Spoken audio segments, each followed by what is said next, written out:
সংসদের বিপ্লবী সভাপতি জনাব রাকিবুল ইসলাম রাকিব, উপস্থিত আছেন বিপ্লবী সিনিয়র সহ সভাপতি জনাব আবু আফসান মোহাম্মদ ইয়াহিয়া সহ কেন্দ্রীয় সংসদের সহসভাপতিবৃন্দ, উপস্থিত আছেন ছাত্রদল কেন্দ্রীয় সংসদের বিপ্লবী সিনিয়র যুগ্ম সাধারণ সম্পাদক জনাব শ্যামল মালুম সহ কেন্দ্রীয় সংসদের যুগ্ম সাধারণ সম্পাদক বিন্দু, এবং উপস্থিত আছেন আমাদের বিপ্লবী সাংগঠনিক সম্পাদক জনাব আমানুল্লাহ আমান সহ কেন্দ্রীয় সংসদের বিভিন্ন পর্যায়ের নেতৃবৃন্দ এবং আমাদের ঢাকার বিভিন্ন ইউনিটের সভাপতি এবং সাধারণ সম্পাদকরা আজকের এই সংবাদ সম্মেলনে উপস্থিত হয়েছেন। এছাড়া উপস্থিত আছেন বাংলাদেশ জাতীয়তাবাদী ছাত্রদল কেন্দ্রীয় সংসদের বিপ্লবী দপ্তর সম্পাদক জনাব জাহাঙ্গীর আলম সহ আরো নেতৃবৃন্দ। আপনারা ইতিমধ্যে অবগত হয়েছেন যে গত বছর জুলাই এবং আগস্টের গণ অভ্যুত্থানকে স্মরণ করতে বাংলাদেশ জাতীয়তাবাদী ছাত্রদল মাসব্যাপী বিভিন্ন প্রোগ্রাম আমরা হাতে নিয়েছি। সেই প্রোগ্রামের ধারাবাহিকতায় এই মাসের 1 জুলাই বাংলাদেশ জাতীয়তাবাদী ছাত্রদল প্রথম মধ্যরাতে অর্থাৎ 30 জুন মধ্যরাতে, যেটি 1 জুলাই প্রথম প্রহরে বাংলাদেশ জাতীয়তাবাদী ছাত্রদল শহীদ মিনারে সকল শহীদদের স্মরণে আমরা মোমবাতি প্রজ্বলন এবং সমবেত কণ্ঠে জাতীয় সঙ্গীতের মাধ্যমে আমরা এই কর্মসূচি গ্রহণ করেছি। এবং আপনারা সবাই অবগত রয়েছেন যে বাংলাদেশ জাতীয়তাবাদী ছাত্রদল জুলাই এবং আগস্টের গণ অভ্যুত্থানের সব থেকে ক্ষতিগ্রস্ত ছাত্র সংগঠন। আমাদের 142 জন নেতা কর্মী এবং সমর্থক এই গণ অভ্যুত্থানে ছাত্রদলের যারা শহীদ হয়েছেন তাদের শহীদ পরিবারের সাথে আমাদের দলের ভারপ্রাপ্ত চেয়ারম্যান জনাব তারেক রহমান সৌজন্য সাক্ষাৎ করেছেন, যেটি 12 জুলাই। এখন আপনারা অবগত হয়েছেন আমরা ঢাকা বিশ্ববিদ্যালয়ের টিএসসিতে বাংলাদেশের সকল ছাত্র সংগঠন গণতান্ত্রিক আমি প্রকাশ্যে যারা রাজনীতি করেছে সেই সকল ছাত্র সংগঠনকে আমরা আমন্ত্রণ জানিয়েছিলাম জুলাইয়ের 15 তারিখ, যেটির আমরা নাম দিয়েছিলাম গণ অভ্যুত্থানের বাক বদলের দিন।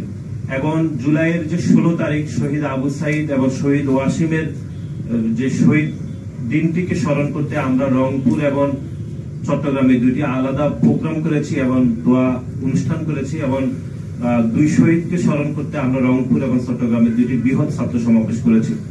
এর বাইরে সকল শহীদদেরকে স্মরণ করতে বাংলাদেশ জাতীয়তাবাদী ছাত্রদল কর্তৃক একটি শোক সভা করা হয়েছে। এবং আরেকটি প্রোগ্রাম আমরা ঢাকা বিশ্ববিদ্যালয়ের কেন্দ্রীয় মসজিদে আমরা করেছি সকল শহীদদের স্মরণে দোয়া মাহফিল। সেই প্রোগ্রামের ধারাবাহিকতায় আগামী 3 আগস্ট বাংলাদেশ জাতীয়তাবাদী ছাত্রদল কেন্দ্রীয় শহীদ মিনারে একটি প্রোগ্রাম করার আমরা লিখিত অনুমতি পত্র ঢাকা বিশ্ববিদ্যালয়ের মাননীয় প্রক্টর বরাবর করেছিলাম। এবং সেই আবেদনের পরিপ্রেক্ষিতে ঢাকা বিশ্ববিদ্যালয়ের মাননীয় প্রক্টর আমাদেরকে সেই অনুমতি পত্রটি তিনি আমাদের গৃহীত করেছেন এবং বাংলাদেশ জাতীয়তাবাদী ছাত্রদলকে 3 আগস্ট কেন্দ্রীয় শহীদ মিনারে প্রোগ্রাম করার অনুমতি দিয়েছেন। তার পরিপ্রেক্ষিতে আমরা দেখেছি তার 5 থেকে 7 দিন পরে আমরা নতুন যে রাজনৈতিক দল গঠিত হয়েছে তারা বিভিন্ন পর্যায়ে আমাদের সাথে ব্যক্তিগতভাবে যোগাযোগ করেছেন এবং তারা আমাদেরকে অনুরোধ করেছেন যে তারা কেন্দ্রীয় শহীদ মিনারের প্রোগ্রামটি তারা করতে চান। যেহেতু 3 আগস্ট এই প্রোগ্রামটি আমরা কেন্দ্রীয় সংসদের সম্মিলিত সিদ্ধান্তের মাধ্যমে আমরা নিয়েছিলাম, সেক্ষেত্রে তাদের অনুরোধের বিষয়ে গতকাল আমরা কেন্দ্রীয় সংসদের জরুরি একটি মিটিং আহ্বান করেছিলাম, সেখানে একটি সিদ্ধান্ত গৃহীত হয়েছে। সেই সিদ্ধান্তের বিষয়ে এখন লিখিত বক্তব্য পাঠ করবেন বাংলাদেশ জাতীয়তাবাদী ছাত্রদল কেন্দ্রীয় সংসদের বিপ্লবী সভাপতি জনাব রাকিবুল ইসলাম রাকিব।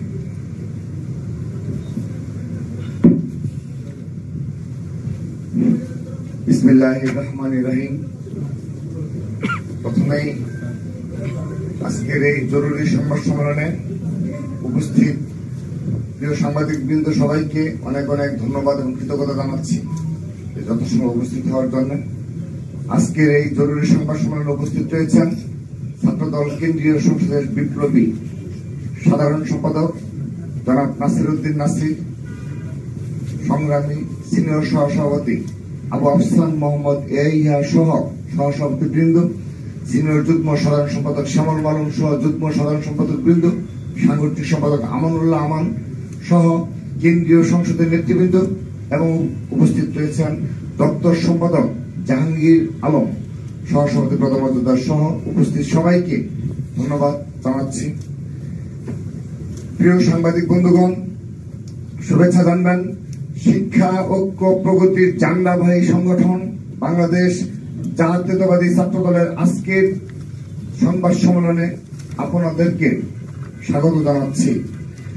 আপনারা অবগত আছেন যে 24শে জুলাই গণ অভ্যুত্থান স্মরণে 2025 সালের জুলাই মাস শুরুর পূর্বেই বাংলাদেশ জাতীয়তাবাদী দল এবং অঙ্গ সহযোগী সংগঠনের পক্ষ থেকে 36 দিন ব্যাপী কর্মসূচি ঘোষণা করা হয়।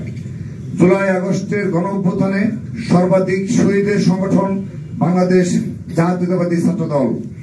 এই অভ্যুত্থানের অন্যতম নেতৃত্ব দানকারী সংগঠন হিসাবে জুলাই আগস্টের ঐতিহাসিক গণ অভ্যুত্থান স্মরণ, শহীদ ও আহতদের প্রতি সম্মান ও শ্রদ্ধা প্রদর্শন, ঐতিহাসিক স্মৃতি সংরক্ষণ, সকল অংশীজনদের অবদানের স্বীকৃতি ও ফ্যাসিবাদ বিরোধী জাতীয় ঐক্য প্রতিষ্ঠা, দুঃশাসনের বিরুদ্ধে ছাত্র জনতার দীর্ঘ ধারাবাহিক লড়াইয়ের বিরোচিত বিজয়ের প্রথম বর্ষপূর্তি উপলক্ষে আমরা মাসব্যাপী বিভিন্ন কর্মসূচি ঘোষণা করি।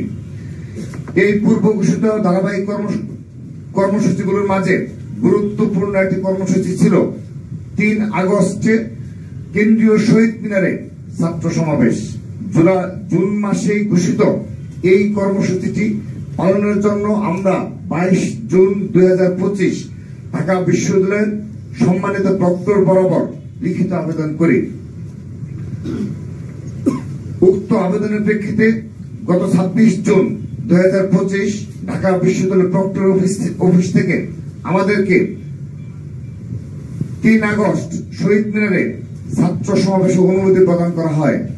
তবে আমাদের কর্মসূচি ঘোষণার কয়েকদিনের মাঝে জাতীয় নাগরিক পার্টি এনসিপিও একই দিনে একই স্থানে সমাবেশ করার কথা আমরা প্রথমে গণমাধ্যম মারফত অবগত হই। পরবর্তীতে এনসিপি নেতৃবৃন্দ ব্যক্তিগতভাবে বারবার আমাদের সাথে এই বিষয়ে যোগাযোগ করে সমাবেশের স্থান পরিবর্তনের অনুরোধ জানান। এই বিষয়ে আমাদের সিনিয়র নেতৃবৃন্দের সাথেও তারা যোগাযোগ করেন। এ ধরনের একটি কর্মসূচি ঘোষণার পর সকল প্রস্তুতি সম্পন্ন করার পর কর্মসূচিটি ভিন্ন কোন স্থানে সরিয়ে নেওয়া খুবই বিব্রতকর ও কষ্টসাধ্য একটি কাজ। কর্মদিবসে আমাদের কর্মসূচির কারণে যে কোনো জনভোগান্তি তৈরি না হয় সমাবেশটি শহীদ মিনারে করতে চাওয়ার এটিও ছিল একটি অন্যতম প্রধান কারণ। তাছাড়া আমরা যেহেতু কর্মসূচিটি প্রথমে ঘোষণা করি এবং যথাযথ কর্তৃপক্ষের অনুমতিও লাভ করি, তাই উক্ত স্থানে সমাবেশ করার আমরা একমাত্র বৈধ দাবিদার। তারপর একটি উদার গণতান্ত্রিক সহাবস্থানে বিশ্বাসী পরম সহিষ্ণু গ্রহণযোগ্য সকল মত ও পথের প্রতি শ্রদ্ধাশীল সংগঠন হিসাবে আমরা জাতীয় নাগরিক পার্টি এনসিপির অনুরোধকে বিবেচনায় নিয়ে আমাদের ছাত্র সমাবেশের স্থানটি পরিবর্তন করার সিদ্ধান্ত গ্রহণ করেছি। আমাদের 3 আগস্টের সমাবেশটি সেদিন শহীদ মিনারের পরিবর্তে শাহবাগে অনুষ্ঠিত হবে বলে বাংলাদেশ জাতীয়তাবাদী ছাত্র দল সিদ্ধান্ত গ্রহণ করেছে। একান্তই উদারনৈতিক রাজনৈতিক অবস্থানের প্রতিফলন হিসাবে এই স্থান পরিবর্তনের কারণে রাজধানীর ব্যস্ত সড়কে যদি কোনরূপ ভোগান্তি তৈরি হয়, এই অনিচ্ছাকৃত সমস্যার জন্য আমরা নগরবাসীর নিকট অগ্রিম দুঃখ প্রকাশ করছি। আশা করছি তারা এই দিনটি তাৎপর্য ও আমাদের স্থান পরিবর্তনের উদারতাকে অবশ্যই তাদের বিবেচনায় রাখবেন। প্রিয় ভাই ও বোনেরা, আপনারা অবগত আছেন যে বিগত সময়ে বাংলাদেশ জাতীয়তাবাদী দল যখন রাষ্ট্র পরিচালনার দায়িত্বে ছিল তখন ক্যাম্পাসগুলোতে ন্যূনতম রাজনৈতিক সহাবস্থান বজায় ছিল। সকল মত ও পথের ছাত্র সংগঠনগুলো ক্যাম্পাসে অবস্থান করে তাদের কার্যক্রম পরিচালনার সুযোগ পেত। কিন্তু 2008 সালের এই কালচারটি একেবারেই বিলুপ্ত হয় এবং সকল ক্যাম্পাসে বর্তমানে নিষিদ্ধ সংগঠনের একচেটিয়া আধিপত্য প্রতিষ্ঠিত হয়েছিল। দীর্ঘ 16 বছর ধরে বাংলাদেশ জাতীয়তাবাদী ছাত্র দলের নেতাকর্মীরাই নিজেদের জীবন, রক্ত, কেরিয়ার, পরিবারকে বিসর্জন দিয়ে ক্যাম্পাসগুলোতে স্বনামে ফ্যাসিবাদের প্রতিরোধ জারি রেখেছিল। কিন্তু এত জুলুম সত্ত্বেও 5 আগস্টের পরিবর্তনের পর জাতীয়তাবাদী ছাত্র দলের নেতাকর্মীরা অদ্যাবধি ক্যাম্পাসগুলোতে ধারাবাহিকভাবে দায়িত্বশীল ভূমিকা পালন করে যাচ্ছে। দেশের একক বৃহত্তম ছাত্র সংগঠন হয়েও আমাদের নেতাকর্মীরা 5 আগস্টের পর কোথাও হল দখল করেনি, কোথাও সিট দখল করেনি, কোথাও কাউকে জোরপূর্বক কর্মসূচিতে নিয়ে আসেনি। 24-এর গণঅভ্যুত্থানে রাজপথে সবচাইতে কার্যকর ভূমিকা রাখা সত্ত্বেও আমাদের অবদানকে বারবার অস্বীকার করার অপচেষ্টা করা হয়েছে। আমাদেরকে নানাভাবে কুণ্ঠাসা করার চেষ্টা করা হয়েছে, মততন্ত্র কায়েম করা হয়েছে, অপপ্রচার করা হয়েছে, গুজব ছড়ানো হয়েছে, অনলাইনে কুৎসিত আক্রমণ করা হয়েছে। কিন্তু এই সব কিছুর বিপরীতে বাংলাদেশ জাতীয়তাবাদী ছাত্রদল শান্তি ও সহাবস্থানের রাজনীতি করে যাচ্ছে। এই সমাবেশের স্থান পরিবর্তন ঘটনা এর সর্বশেষ উদাহরণ। আমরা চাইলে সমাবেশটি ঘোষিত স্থানেই করতে পারতাম। আমাদের সকল প্রস্তুতি ছিল, আমাদের সেই ধরনের সাংগঠনিক প্রস্তুতি সম্পন্ন হয়েছে, কিন্তু আমরা কাটার পরিবর্তে ফুল দিলাম। আমরা উস্কানির বিপরীতে শান্তি ও সহাবস্থানের বার্তা দিলাম। আমরা মনে করি আমরা অকারণ উত্তেজনা ছড়ানোর বদলে উদারতার অনন্য দৃষ্টান্ত স্থাপন করলাম। আমরা মনে করি এই ঘটনা বাংলাদেশের ছাত্র রাজনীতির ইতিহাসে শান্তি, সম্প্রীতি, উদারতা ও সৌহার্দ্যের অনন্য নজির হয়ে থাকবে।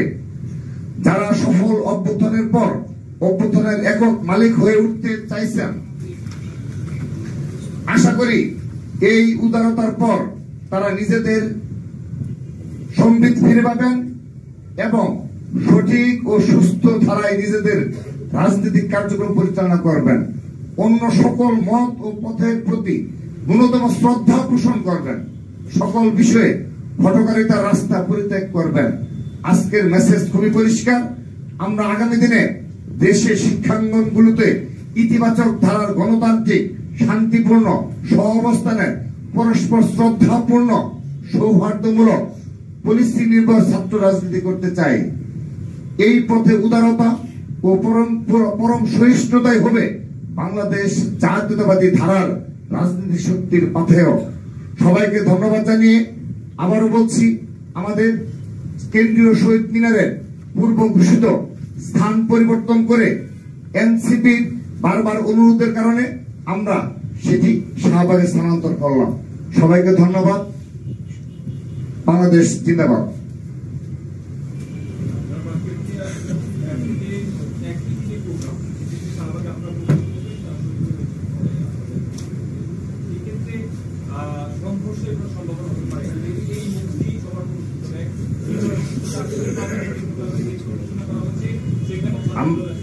ধন্যবাদ। আমরা ইতিমধ্যে এই বিষয়টি স্পষ্টভাবে লিখিত বক্তব্যেই স্পষ্ট করেছি যে শান্তি ও সম্প্রীতির এক অনন্য নজির আমরা স্থাপন করলাম। আমরা তো ইচ্ছে করলে এখানে করার মতো সব ধরনের প্রস্তুতি আমাদের সে ধরনের ছিল, কিন্তু আমরা আমাদের পূর্ব নির্ধারিত সেই সিদ্ধান্তটি পরিবর্তন করেছি। কিন্তু এখানে একটি বিষয় বলতে যাচ্ছি যে জনদুর্ভোগ হবে, এটি তো আমরা দায়ী নয়। কারণ হলো আমাদের শহীদ মিনারে আমরা নিয়েছিলাম যে জনদুর্ভোগ যেন না হয়, এবং আমাদের যে লক্ষাধিক নেতাকর্মী আসবে তারা তো এই স্পেস গুলো মানে ভরে যাবে। তো যা হোক, এখন তো বাস্তবতা মেনে নিয়েই আমাদের শাহবাগে করতে হচ্ছে। এখানে আমি আরেকটি বিষয় বলছি, সোহরাওয়ার্দী উদ্যানে আমরা আজকে আপনাদের এই সাংবাদিকদের মাধ্যমে দৃষ্টি আকর্ষণ করছি। আমরা সোহরাওয়ার্দী উদ্যান কর্তৃপক্ষের সাথে যোগাযোগ করেছি, কিন্তু সেখানে আমরা চাচ্ছি যে আমাদের যে বাসগুলো আসবে, সারা দেশ থেকে যে যানবাহন গুলো আসবে, আমরা যেন এই মৎস্য ভবন হয়ে সোহরাওয়ার্দী উদ্যানে আমরা যেন আমাদের যানবাহন গুলো রাখতে পারি, সেই ব্যবস্থা যেন সোহরাওয়ার্দী উদ্যান কর্তৃপক্ষ করে। কারণ আমরা জেনেছি যে অনেকটা সময় নিয়ে নাকি কোনো একটা ছাত্র সংগঠন এই অনুমতি নিয়েছে। তো আমাদের এখানে সংঘর্ষ হওয়ার সামান্যতম কোনো সম্ভাবনা নেই। এই কারণে ছাত্রদল ইতিমধ্যে আমরা সেই ধরনের দিক নির্দেশনা প্রদান করেছি এবং আমরা অবগত করেছি যে ওই রাস্তা পরিহার করে যে এনসিপি যে বাসগুলো নিয়ে আসবে কিংবা যানবাহনগুলো ঢুকবে, তাদের সাথে সামান্যতম কোন প্রকার তারা যদি দুর্ব্যবহার করে, উস্কানিমূলক কর্মকাণ্ড করে, ছাত্রদল সেই ফাঁদে পা দিবে না এবং সেগুলো তারা নিবৃত্ত করবে। সবাইকে ধন্যবাদ। গতকালকে হলো আপনার রাষ্ট্র নির্বাচনের তফসিল ঘোষণা হয়েছে এবং সেই সাথে আপনার রাজশাহী ইউনিভার্সিটির মানে তফসিল ঘোষণা হয়েছে। আপনারা এই মুহূর্তে আসলে এই তফসিল ঘোষণাটাকে কিভাবে দেখছেন? আর একটা বিষয় হলো আমরা দেখেছি আসলে আপনারা ছাত্রদল এই যে সাম্য হত্যার প্রতিবাদে বিশ্ববিদ্যালয় প্রশাসনের পদত্যাগ দাবি করছিল, সেই জায়গা থেকে এই প্রশাসনের আপনার নেতৃত্বে এই রাষ্ট্র নির্বাচনটা কিভাবে দেখছেন?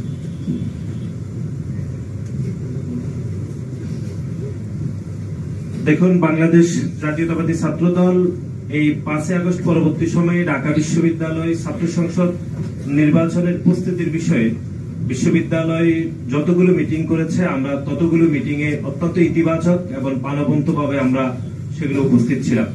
এবং বাংলাদেশ জাতীয়তাবাদী ছাত্রদলের পক্ষ থেকে 40টিরও বেশি সুপারিশ করা হয়েছে এবং 377টি সংস্কারের বিষয়ে বাংলাদেশ জাতীয়তাবাদী ছাত্রদল মত দিয়েছে।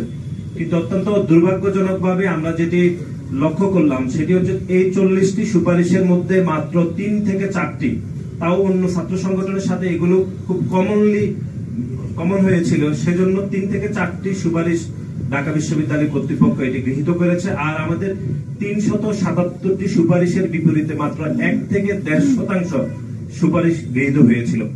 এর মধ্যে আপনারা জানেন যে ঢাকা বিশ্ববিদ্যালয়ের যিনি সভাপতি হন তিনি দীর্ঘদিন ধরে এটি একটি অনির্বাচিত সভাপতি, চাইলে নির্বাচিত সংসদকে যে কোনো সময় বাতিল করতে পারেন বা বিলুপ্ত করতে পারেন। সেজন্য বাংলাদেশ জাতীয়তাবাদী ছাত্রদলের পক্ষ থেকে এই বিষয়ে সুস্পষ্ট আমাদের প্রস্তাবনা ছিল, অন্তত ঢাকা বিশ্ববিদ্যালয়ে যিনি সভাপতি হবেন তিনি যেন অবশ্যই নির্বাচিত হন।